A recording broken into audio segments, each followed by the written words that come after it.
Ya o kadar keyif aldım ki, o kadar mutlu oldum ki, onu kullanmaktan zevk aldım. Yani bazı şeyler ailenin yanındayken güzel oluyor. Sevdiklerinin yanındayken güzel oluyor. Merhaba dostlarım, nasılsınız? İyi misiniz? Umarım iyisinizdir. Umarım her şey muazzam gidiyordur sizin için. Bugün bu videoda Amerika'dan döndüğüm için mutlu muyum, pişman mıyım, nasıl gidiyor hayatım, neler yapıyorum, biraz onlardan bahsetmek istiyorum. Uzun zamandır video atamadım. Bunun için üzgünüm. Gerçekten çok yoğun bir dönemden geçiyorum. Yani buraya geldiğimden beri hiçbir şekilde kafamı böyle kaldıramadım diyebilirim. Öncelikle ben döneli yaklaşık 5 ay oldu ve şu an acayip mutlu hissediyorum kendimi. Çünkü ailemle beraberim. Uzun zamandır özlemiştim ailemi. Aileyle beraber olmak, ailemle beraber vakit geçirmek. Bunlardan mahrum kalmak insanı gerçekten yıpratıyor. Tabii ki Amerika'nın da iyi yanları vardı benim için. Türkiye'nin de iyi yanları vardı. Şimdi bugün bu videoda gelin bunları biraz kıyaslayalım. Mesela ben Amerika'dayken orada yaptığım şeylerden çok mutlu olamıyordum. Yani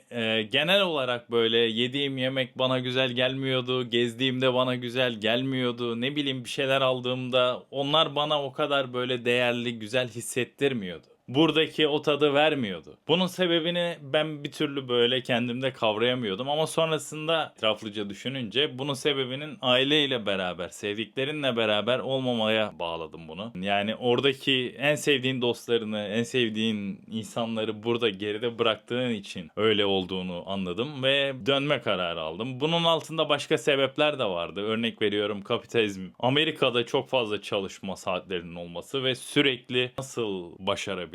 Böyle bir hırs içerisinde olmam. Yani ister istemez bence bu hırsın sebebi şu. Ailenden bu kadar uzakta kalıyorsun ve bir şeylerden fedakarlık veriyorsun. En büyük fedakarlığı veriyorsun aslında. Kendi açımdan konuşuyorum. Çoğu insan için bu farklı olabilir tabii ama ben ailesine bağlı bir insanım ve sevdiğim insanlar yanımda olsun istiyorum. Neden gittin diyeceksiniz.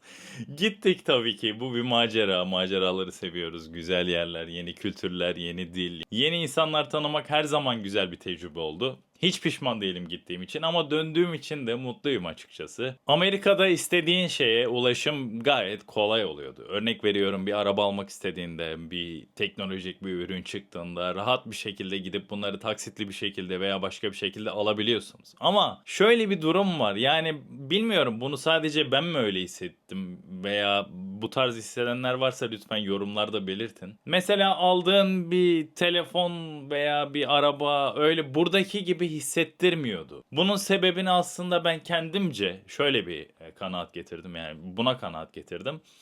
Burada ailenle beraber olduğunda, sevdiklerinle beraber olduğunda bunun değerini çok anlayamıyorsun. Yani bu şey gibi, elimiz olduğu için şükretmiyoruz, gözlerimiz olduğu için, gözlerimiz görebildiği için şükretmiyoruz. Bu onunla yani benzer bir nokta gibi. Sürekli mesela o duygu içerimizde olacak ve biz onlara sahip olduğumuzda onunla beraber olacağız gibi hissediyoruz. Biraz böyle karmaşık anlatacağım ama umarım anlarsınız demek istediğimi. Buradan uzaklaştığınızda bir yanınız eksik kalıyor derler ya, işte o eksiklik bence öyle bir eksiklik. Bunu böyle gerçekten güzel anlatmak isterseniz, çok güzel bir yemek var ama tuzsuz yiyorsun. Bunu bu şekilde anlatabilirim. Yani o tuz da burada sahip olduğunuz bir şey ve onun farkında değilsiniz. Sadece uzaklaştığınızda, belirli bir süre geçtikten sonra anlayabiliyorsunuz. İlk 6 ay, 1 sene güzel geliyor her şey. Yeni maceralar, çünkü yeni insanlar, ufkunuz genişliyor, ister istemez mükemmel deneyimler elde ediyorsunuz. Ama bir süre sonra bir şeyler sizi zevk vermemeye başlıyor. Bir şeyler size, bir aldığınız bir ürün, mesela ben orada aldığım teknolojik bir ürün, hatta buradayken çok hevesli olduğum, çıkmasını beklediğim ürünler, orada onlara sahip olduğumda buradaki kadar mutlu olamadım. Yani bilmiyorum neden. Bunun sebebini dediğim gibi ben buna bağlıyorum.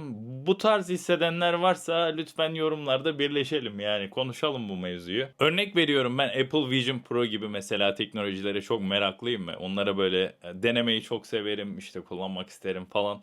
Ben orada onu almıştım ve hiç mutlu olamadım ama buraya getirdim onu gelirken ve burada aileme denettim. Şuraya videoyu bırakacağım. Ya o kadar keyif aldım ki, o kadar mutlu oldum ki, onu kullanmaktan zevk aldım. Yani bazı şeyler ailenin yanındayken güzel oluyor. Sevdiklerinin yanındayken güzel oluyor. Bunun kıymetini de işte gidip orada belirli seneler yaşadıktan sonra anlayabiliyorsunuz diye söyleyebilirim. Türkiye'ye gelip de kötü, işte kötü demeyeyim de benim için farklı hissettiğim şeyler. Çünkü 3 sene orada yaşamıştım ve alışmıştım ister istemez oranın trafiğine, oranın yollarına falan. Burada mesela o yollar tabii ki oradaki gibi değil. Mesela geçenlerde Adana'da bir kaldırıma şahit oldum. Yani kaldırımı görmeniz lazım dostlar. Böyle şeylerle burada karşılaşıyorsunuz ama teraziye koyduğunuzda diğer aile terazisi çok daha böyle ağır basıyor ve burada olduğum için mutluyum. O şekilde çalışılırsa burada da bir şeyler başarılacağına inanıyorum. Bu yolda da bayağı çabalıyorum. Şu an üzerinde çalıştığım şeyler var. Yakın zamanda paylaşmayı düşünüyorum. Onun vloglarını yapmayı düşünüyorum. Yine yeni bir işe adım attım. Bakalım, umarım hayırlısı olur. Umarım güzel olur. Ramazan ayınızı da kutluyorum bu arada aynı zamanda. Yani aslında anlatmak istediğim şey şu. Biz böyle burada ailemizin yanındayken, sevdiklerimizin yanındayken ben de gitmeden önce böyle o uzaktaki hayaller muazzam geliyordu, mükemmel geliyordu ama onlar sizin buradaki ailenizle beraber kurduğunuz bağlarla beraber güzel.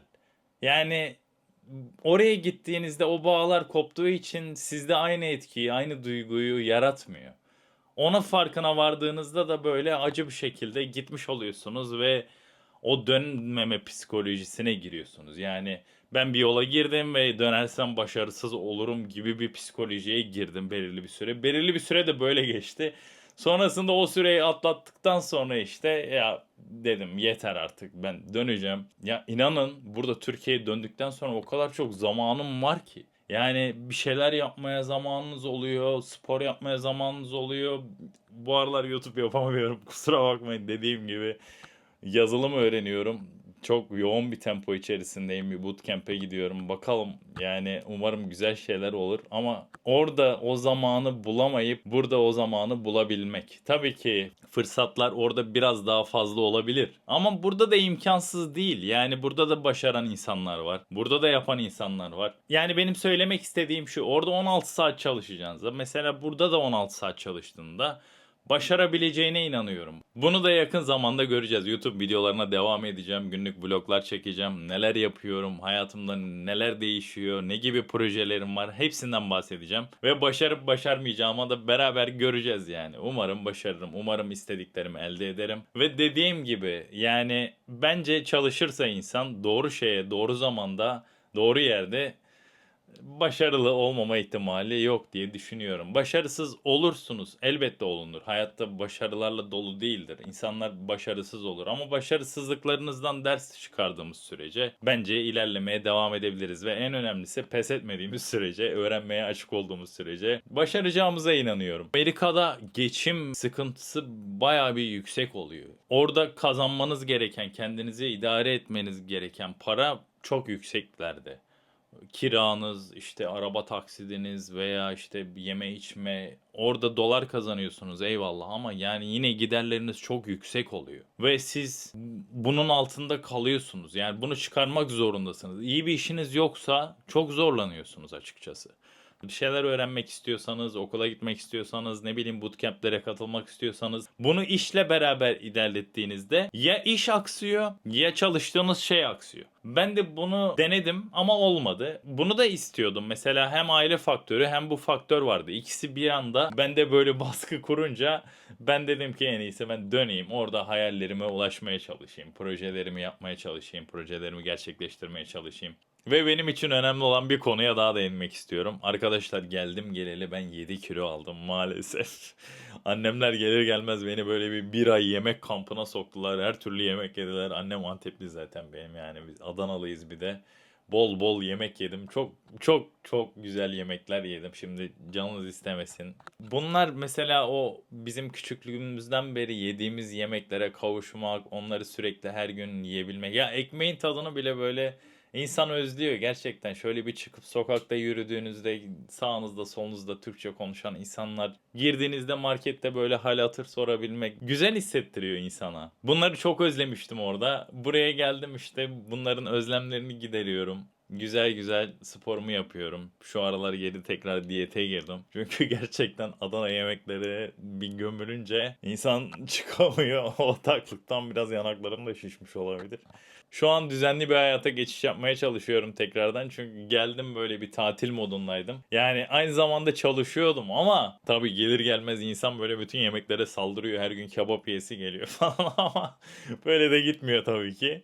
Yavaş yavaş şu an daha bir düzene girdi. Daha da güzel olacağına inanıyorum. Bakalım hayat ne gösterecek. Sevdiğiniz insanlarla beraber vakit geçirmenin verdiği haz bir şeylerle kıyaslanamaz yani. O yüzden bu konuda mesela bana soruyorlar ya işte pişman mısın döndüğün için, ne bileyim nasıl gidiyor hayatın. Ya dediğim gibi mesela bir konu var. O konuyu söylediğin anda zaten üzerine tartışma olmuyor. Yani ben sevdiklerimle beraber vakit geçirmek istiyorum. Sevdiklerimle beraber yaşlanmak istiyorum. Onların yanında olmak istiyorum. Onun için çok mutluyum. Pişman değilim kesinlikle. Bakalım tabii ki zaman ne gösterecek. Yapacağım projelerde burada ne gibi zorluklarla karşılaşacağım. Oranın kolaylıkları vardı. Buranın zorlukları da var. Kolaylıkları da var. İki farklı ülke, yani ikisi de bambaşka şeylere sahip. İkisi de bambaşka fırsatlara sahip. O yüzden umarım istediğim sonuçları alırım. Zaten yakın zamanda nelerle uğraştığımı, neler planladığımı göreceksiniz takipte kalırsanız. Lütfen takip etmeyi unutmayın. Abone olunuz şuradan bir yerden. Bir de beğenirseniz çok sevinirim. Yorumlarda buluşalım arkadaşlar. Yani yorumlara elimden geldiğince cevap vermeye çalışıyorum. Hatta Instagram DM'lerinden de yazan arkadaşlar oluyor. Çok sağ olsunlar. Teşekkür ediyorum. Bana mesela çok fazla ya döndüm pişman mısın, mutlu musun? Biz de aynı duyguları paylaşıyoruz diyen insanlar oluyor. Dostlarım, şimdi siz döndüğünüzde ne beklediğiniz önemli. Yani benim beklediklerim bunlardı ve benim beklentimi karşıladı. Bakalım ileride iş konusunda beklediklerim nasıl olacak, nasıl bitecek, bunu zaman gösterecek. O yüzden herkesin ne beklediği, döndüğünde ne beklediği farklı. Yani onun için ben mutlu oldum, siz mutsuz olabilirsiniz veya ben mutsuz olurum belki ileride, siz mutlu olabilirsiniz. Bu kişiden kişiye değişir. Yatırım tavsiyesi değil.